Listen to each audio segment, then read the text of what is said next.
1. The blue star called Eos. Commander Mara Vale had watched Earth shrink into a pale blue memory for 7 long years. She had crossed the silent dark inside the starship Argo Dawn with 300 sleeping colonists, a cargo hold full of seeds, machines, embryos of forests, and the fragile dream of a species afraid of staying in one place forever. Their destination was Eos, a planet orbiting a golden star in the Kepler Veil. From space, it looked like a sapphire wrapped in silver clouds. Oceans glowed with faint turquoise light. Continents curved beneath pearl-colored storms. At night, rivers shone like veins of living glass. Mara was the first to wake from cryosleep. The ship greeted her with alarms. The landing window had shifted. A storm system the size of Europe rolled over their planned colony site. Fuel reserves had thinned after a navigation correction. The ship's artificial intelligence recommended delaying entry for another month, but the cryosystems were failing. Mara looked at the sleeping faces behind the glass pods and made the decision that would define human history. "We land today," she whispered. The Argo Dawn fell through the atmosphere in a blaze of fire. Plasma streamed over the windows. Lightning crawled across the sky in violet branches. Mara held the controls as the ship trembled like a wounded animal. Below, the storm split open for one impossible second, revealing a valley surrounded by black mountains and fields of silver grass. Mara aimed for it. The ship struck Eos at dawn. When the dust cleared, the first human footprint on the new world belonged to Mara Vale. She stepped down the ramp, planted a gloved hand into the alien soil, and felt it pulse faintly beneath her fingers. Eos was not empty, and humanity had just arrived. 2. The first breath of dawnfall.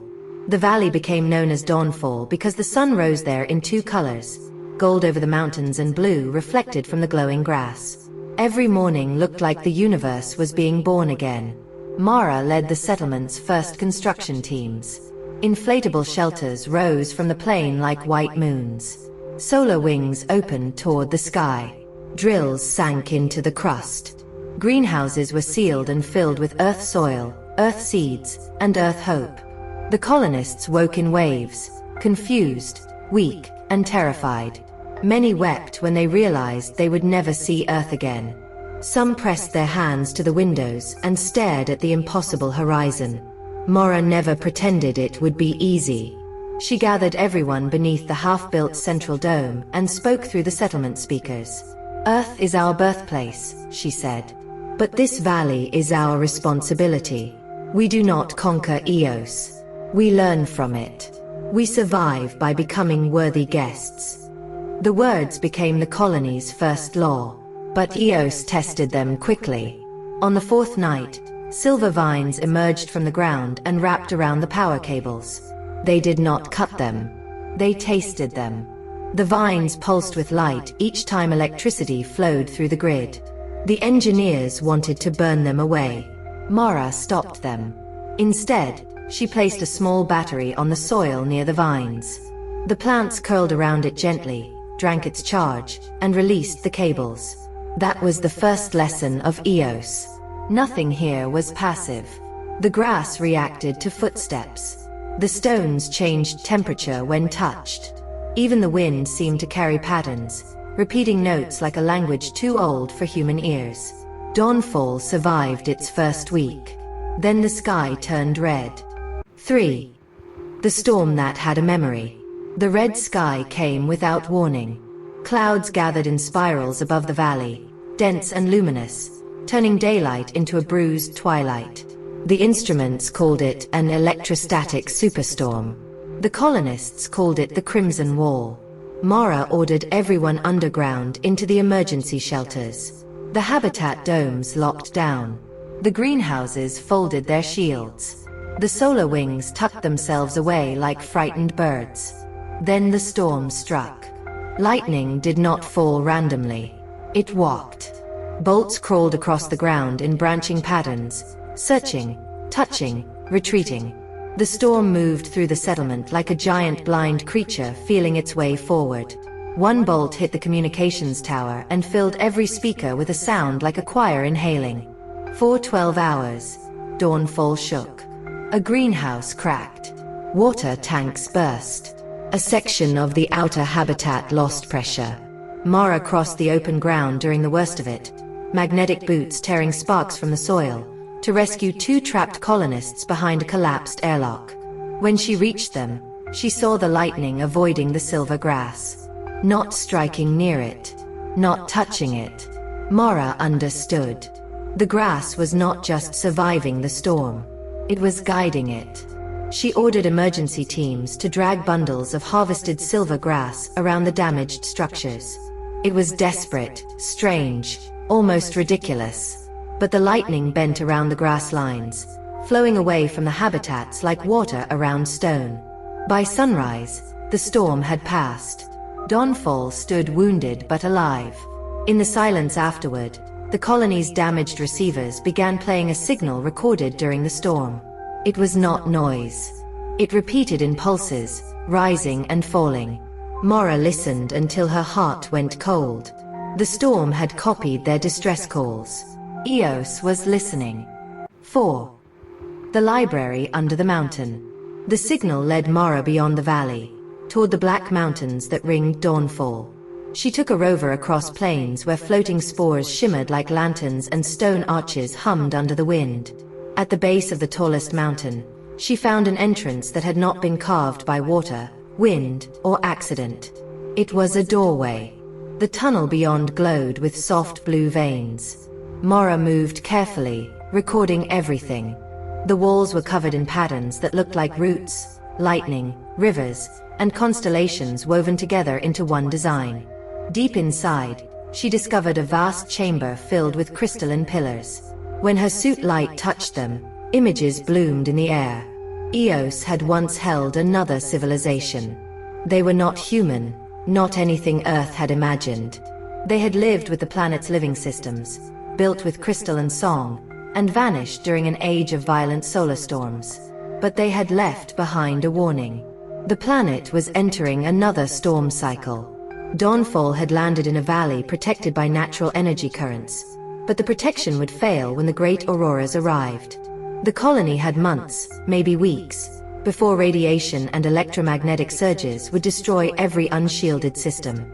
Mara found one more image in the crystal library.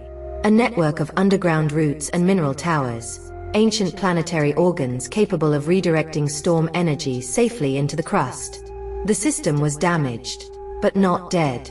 To save Dawnfall, humanity would have to repair an alien machine the size of a continent. Mara placed her hand against a glowing pillar. For the first time, Eos answered not with sound, but with memory. 5. Building with the planet. When Mara returned to Dawnfall, some colonists wanted to leave the valley and attempt life elsewhere. Others argued they should strip the land for resources, build thicker walls, and ignore the alien systems completely. Mara stood before them with the crystal recordings projected behind her. "We cannot survive here by pretending Eos is dead ground beneath our boots," she said. "This planet has rules. It has scars. It has memory. If we build against it, we die. If we build with it, we may become something new." The colony chose to try. For the next 30 days, Dawnfall transformed. Engineers connected human power grids to crystalline conduits. Botanists cultivated silver grass around the settlement in protective rings. Children carried tiny seedlings through pressurized tunnels, laughing as the plants glowed at their voices. Mara led expeditions to repair the ancient mineral towers. Each tower awakened with a note that vibrated through bone and stone. Across the valley, lights rose beneath the ground like stars buried in the soil. But the work had a cost. The final tower stood beyond a canyon filled with magnetic storms. No rover could cross it. No drone could survive it.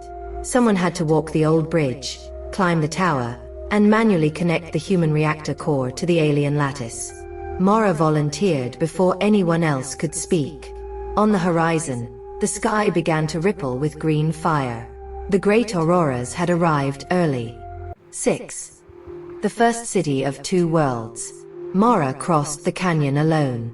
The bridge was ancient, thin as a ribbon, suspended above clouds glowing with electrical fire. Every step pulled at her suit. Every breath fogged her visor. Above her, the aurora spread across the sky like a living ocean, beautiful and deadly. At the tower's peak, Mara found the final connector split by age. The human reactor core would not lock into place. Dawnfall's voice came through her helmet, broken by interference. "Commander, radiation levels rising. Outer shields failing." Mara looked down at the valley. She could see the tiny lights of the settlement, the domes, the greenhouses, the first school, the first clinic, the first cemetery. She saw not an outpost, but a promise. She removed a power regulator from her own suit and forced it into the alien lattice. Her oxygen alarm screamed. The tower awakened.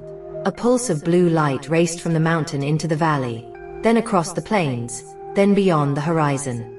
The silver grass shone like a sea of stars. The storm bent upward, drawn into the ancient network, transformed from destruction into radiance. Dawnfall survived. Mara collapsed beside the tower, her suit failing, watching the aurora become a crown around the planet. Rescue arrived minutes later. To the colonists, those minutes became legend. Years passed. Dawnfall grew into the first city beyond Earth. Its streets curved around living grass channels. Its towers sang during storms. Its children learned two histories, the history of humanity and the history of Eos. At the center of the city stood a statue of Mara Vale, one hand reaching toward the stars, the other resting on the soil. The inscription beneath it read, "We did not make this world ours. We became part of it."